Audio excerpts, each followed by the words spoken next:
ये तस्वीरें उत्तराखंड के रुद्रप्रयाग जिले की हैं। यहाँ छेनागाड़ इलाके में जो तबाही हुई है वो अभूतपूर्व है।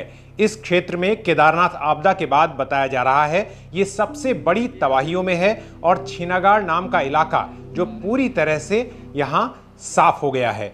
कई लोग नदी में बह गए हैं और यहाँ 1 दर्जन से ज्यादा दुकानों का कोई अस्तित्व नहीं है जो पहले यहाँ हुआ करती थी।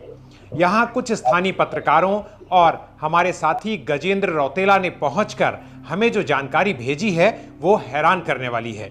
इस जगह के सभी रास्ते मुख्यालय से कट गए हैं। आप देख सकते हैं तस्वीरों में कि कैसे एसडीआरएफ और एनडीआरएफ के जवान यहां पहुंचकर राहत की कोशिश कर रहे हैं, लेकिन नदी में जो पानी आया है और उसमें जो लोग बहे हैं उनके मिलने की, विशेष रूप से जीवित मिलने की संभावना बहुत कम बताई जा रही है।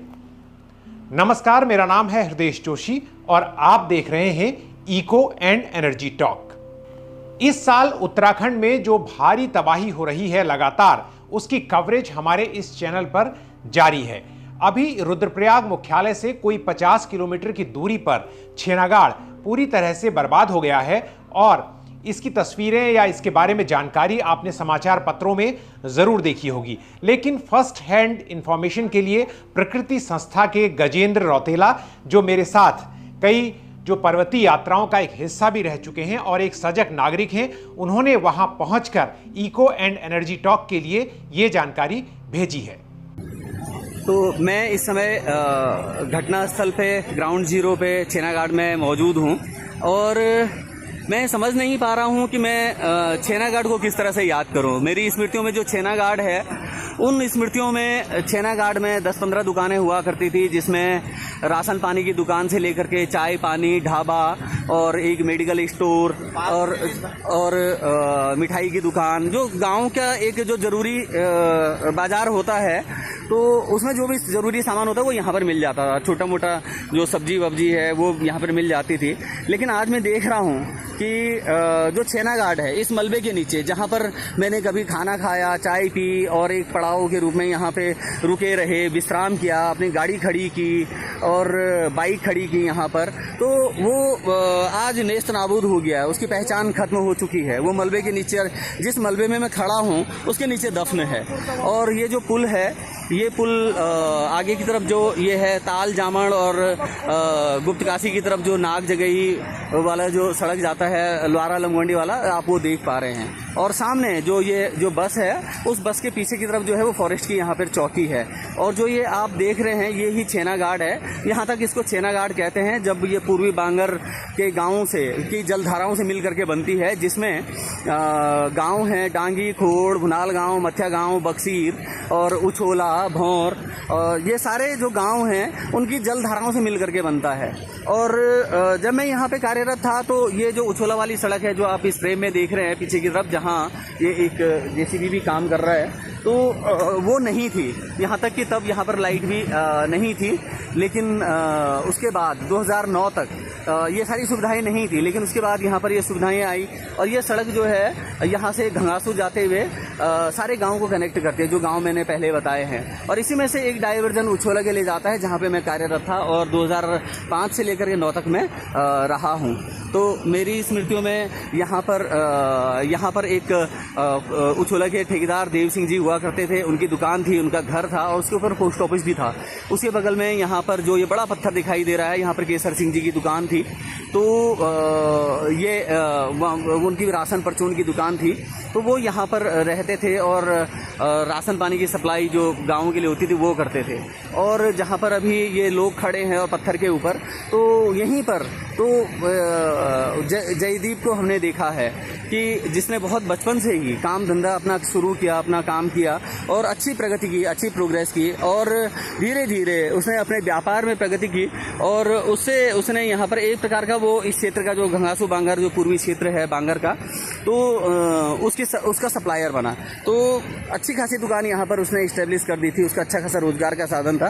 लेकिन सब कुछ आज नेस्त नाबूद है। कुछ देर पहले मैंने गजेंद्र रौतेला से संपर्क साधा और सीधे उनसे इंटरनेट लिंक के जरिए बात करने की कोशिश की। तो गजेंद्र जी, आप ये बताएं कि अभी आप जहां पहुंचे हैं वो जगह रुद्रप्रयाग से कितना दूर है अपने इस यात्रा के दौरान आपने क्या क्या देखा है, लोगों ने आपको क्या बताया है? कि ये गुप्तकाशी से जोखली वाला जो मार्ग था, जो 2013 की आपदा में एक लाइफ लाइन का जिसने काम किया था, ये वो मार्ग है। और जो छेना घाट है, वो लगभग एक प्रकार के हमारे रुद्रप्रयाग जिले के तीनों ब्लॉकों का सेंटर पॉइंट है। ऊखीमठ, जखोली और अगस्ती का लगभग सेंटर पॉइंट है। तो यानी इस आपदा के कारण तीनों ब्लॉकों के कुछ ना कुछ गांव जो है इसमें प्रभावित हुए हैं। वो ऊखीमठ ब्लॉक के भी हैं, अगस्ती ब्लॉक के भी हैं और जखोली ब्लॉक के भी हैं, तीनों के हैं वो। और जो ज्योग्राफी की बात हम कर रहे थे कि छेना घाट, उसका नाम क्या क्यों इस तरह से है, तो छेना का मतलब जैसा होता है सुरंग। तो यहाँ पे कोई मैन मेड कोई टनल कोई सुरंग नहीं है, लेकिन ये प्राकृतिक रूप से एक घाटी है और बहुत संकरी घाटी है कि जो कि गुप्तकाशी की तरफ से भी 5 किलोमीटर की तरफ से सड़क के मार्ग से अंदर को जाती है, और जखोली की तरफ से भी जो बसकीदार से हम जाते हैं तो लगभग 5 किलोमीटर के अंदर अंदर जाती है।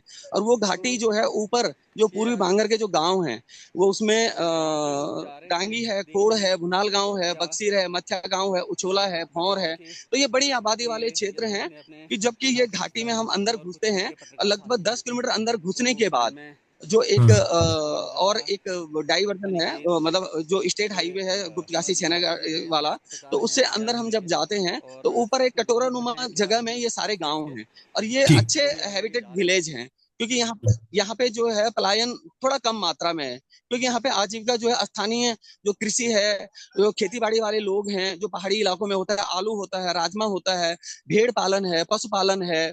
और केदारनाथ यात्रा पे भी इन लोगों के अपने ढाबे, घोड़े खच्चर वगैरह यहाँ पे हैं।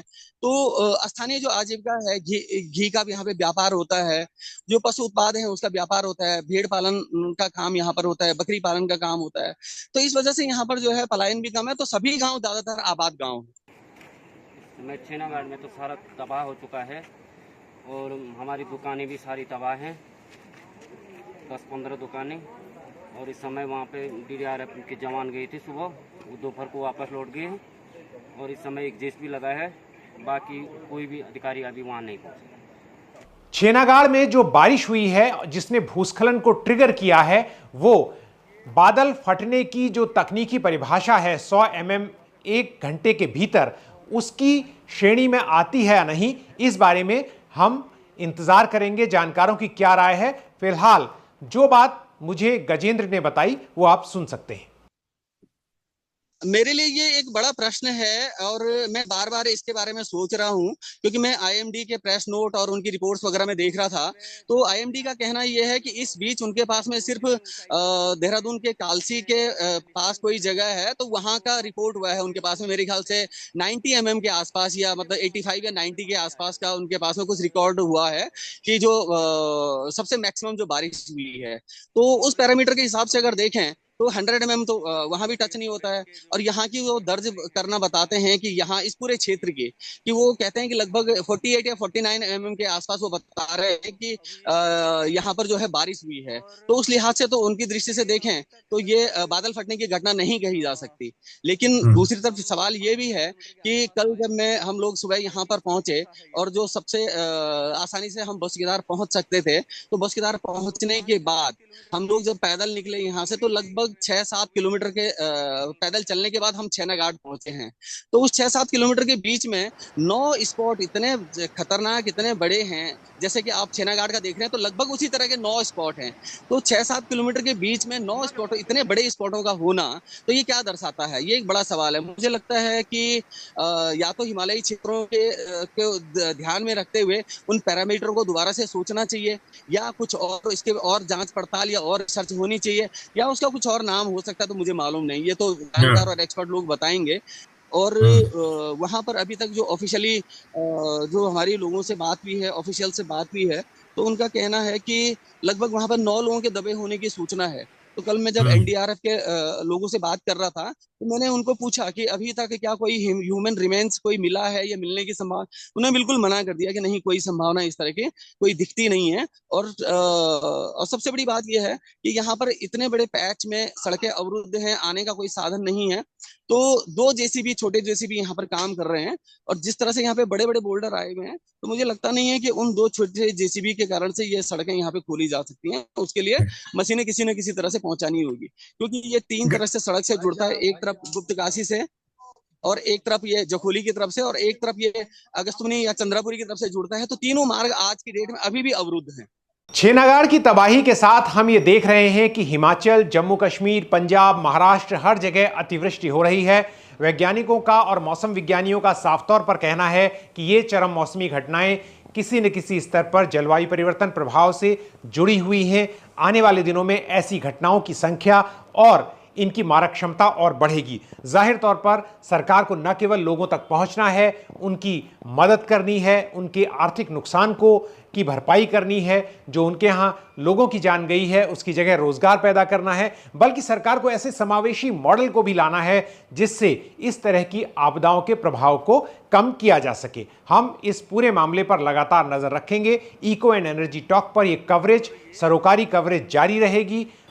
अगर इस बारे में आपके कोई सुझाव हैं तो कमेंट बॉक्स में जरूर लिखें। कोई ऐसे वीडियो, कोई ऐसी जानकारी जिसके बारे में हमें वीडियो बनाना चाहिए, वो भी जरूर बताएं। अगर इस चैनल को आप पसंद करते हैं तो सब्सक्राइब जरूर करें और दूसरों को इस चैनल के बारे में, इस वीडियो के बारे में और हमारे चैनल पर उपलब्ध दूसरे वीडियोस के बारे में जरूर बताएं। हम नए वीडियो के साथ आपसे जल्द ही फिर मुलाकात करते हैं। नमस्कार।